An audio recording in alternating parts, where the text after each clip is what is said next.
I wanted to talk about, on the Breakfast Club, they talked about Matthew Knowles doing an interview and once again saying that his daughter Beyonce would not have had the career that she has if it wasn't for her skin color, something that he mentioned a year ago. And he brought it up again because we all know colorism is a trending topic, and he wanted to double down on his response from a year ago that she would not have had the success that she has now if it wasn't for her skin color. And, Charlamagne defended Beyonce and said that, it's crazy to try to pretend like she's not super successful because of her talent. We all know that Beyonce can sing her butt off. She can dance. She's gorgeous. She's persistent. Now that this whole colorism thing has become trending, it's not jealousy. It's just the facts that, light-skinned women are where they are because of their color and not because of talent or not because of trends or not because of how they are as an artist. It's all about their color now, just taking away all of their accomplishments. That's something that, I'm sorry, Matthew Knowles, I'm sorry you're going through something right now. You cannot do to your daughter. You can't do that. You cannot take away her life accomplishments and chalk it up to white supremacy and her being light-skinned. That is disgusting and revolting. And you notice that you never see white dads throwing their daughters under the bus. You never see white dads saying stuff like, my daughter's only considered beautiful because we live in a white supremacist system and she has blonde hair and blue eyes. That's the only reason why people find her attractive. Otherwise, nobody would care. You notice that white fathers never do this to their daughters. Why is it only black daughters that get these really crappy fathers that try to ruin their lives and ruin their careers when they're no longer a part of it, or they were absentee dad and then their kid blew up and now they're deciding to leech off of their success, kind of like Meghan Markle's father. Why do only light-skinned girls? I noticed that. That's the one thing I will say. How come only light-skinned girls are getting this kind of negative attention from their dads? What is it? Are they jealous of their daughters, or what's going on here? What's going on? What's really going on?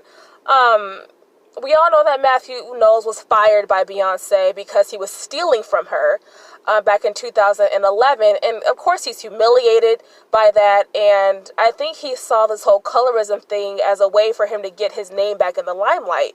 It's like, if you really believe that that artists are only popping right now with their light skin, why won't you be the change that you want to see and talk about your dark-skinned love child that you had with Solange's friend? Why don't you talk about your dark-skinned daughter? Make her poppin'. Instead of being a deadbeat dad and pretending like you don't even have her as a daughter and only obsessively talking about Beyonce just to get your name trending and so people will give a crap about you. Because without Beyonce, let's be honest, Matthew, nobody really cares about you. And you know it. I think Beyonce's dad is bitter that he's fired. I think he's bitter that he's no longer part of the Beyonce machine. And I think he's doing whatever he can to try to destroy Beyonce's success, because a lot of parents, especially black fathers, not my father, but a lot of black fathers have this mentality like, I brought you into this world and I can take you out kind of mentality. And I think he feels like, Beyonce, I made you pop and I made you popular.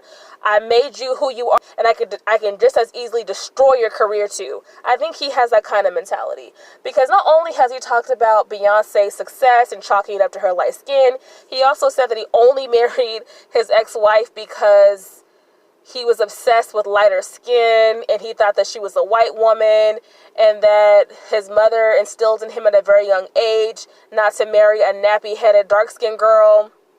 And I was thinking, like, man, that sounds like a really abusive childhood. It sounds like you need to talk to a therapist, not doing interviews disrespecting your daughter. But, that's just my opinion. But, if you listen closely to most of the dark-skinned people that complain about colorism, their biggest issues are with their parents, their dark-skinned parents that raised them, who had self-hate and insecurity issues about their dark skin themselves, and they pass on that ignorance to their kids. But then they want to turn around and blame light-skinned men and light-skinned women for all their failures and all their issues and all that. It's just we're just a nice scapegoat. Light-skinned women and light-skinned men are just a nice scapegoat for their insecurities. I think it's weird how Matthew Knowles, I think it's strange how Matthew Knowles brings up how the last 15 years, the only artists that are popular are light-skinned girls. But then he doesn't talk about before his daughter was this big star. He didn't bring up Brandy, Monica, Tweet, Missy Elliott, Foxy Brown, Little Kim. These were all the it girls at the same time, right? All brown skin, chocolate, dark skinned women. These were the it girls when I was growing up. That's the music that would be played on the radio obsessively. And didn't Brandy and Monica have this huge major platinum, double platinum, triple platinum hit with The Boy Is Mine? So it's like, why does he not bring that up when talking about colorism? Because it doesn't fit his narrative, that's why. His narrative has to be, my daughter's only successful because of her color, because he wants to bring her down. He's just a bitter ex-manager. He needs psychological assistance. He's an elderly man that nobody no longer cares about. He's bored. And this is the only thing people want to interview him about, his daughter. So, of course, he's going to use her to trend and to make a spectacle of himself. If there's one thing that Matthew Knowles knows about, is how to make a spectacle, because he did it with his daughter. So, it's just sad. It's like you keep blaming colorism when the issue really is your own insecurities. And that's such my opinion. Why keep ignoring all of the dark-skinned women that have contributed to ADOS culture, to Black American culture? Why keep acting like they don't exist? That's so disrespectful. I really feel sorry for dark-skinned women. I can kind of understand why they have their exclusive little dark-skinned magazines and dark-skinned, forums and dark-skinned clubs. Now, I can kind of get it, because they really do suffer from severe emotional and mental insecurities and inferiority complexes. So they kind of need that to kind of have group therapy amongst themselves. I know they often say, we just don't want to be around you light-skinned women because you guys are bees and you guys are this and that and evil. They always just make up stuff about light-skinned women and pretend like it's fact to make themselves feel better. But the truth is, they should be together because they share the same insecurities and they need to talk about it and get over it. But they need to stop blaming other people for their issues and really see that it's their parents that have instilled this insecurity on them. They need to see that, white supremacy itself has made them insecure about their skin color. They need to see it's come from within and not from outside sources. Because for the most part, the modern day white people are not talking about colorism. They call us all the N-word. They call us all Black.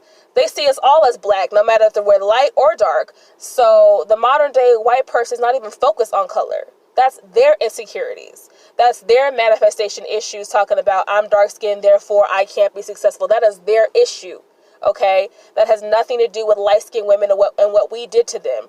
Light-skinned women and light-skinned men haven't done anything to them. I'm sorry. Matthew Knowles also brought up how Drake has been this megastar rapper above all the other dark-skinned rappers. And I'm thinking, because people actually connected with Drake's music. All the other rappers are talking about drugs, killing people, sleeping with women, disgusting lyrics, and Drake was talking about his life. I mean, Drake was the only artist who I just really liked what he would talk about in his lyrics, and I liked the beats of his music, and I liked his flow. So the other darker-skinned artists, I'm sorry, I really didn't connect with their music for the most part. I like DMX, I like Ludacris, who's also light on the lighter side. I just liked how they rapped more.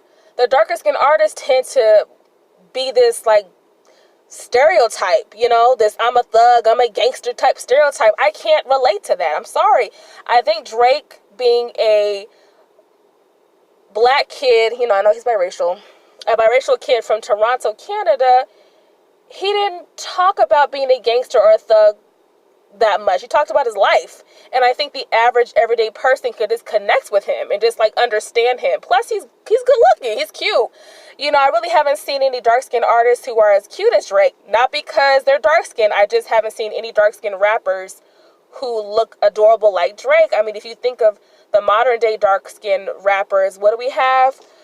Cardi B's man, who's unattractive. young, I don't know a lot about rap. I'm not going to lie. So I'm not even going to try to pretend like I do. But all the dark-skinned rappers that I've seen lately, I have not really found attractive.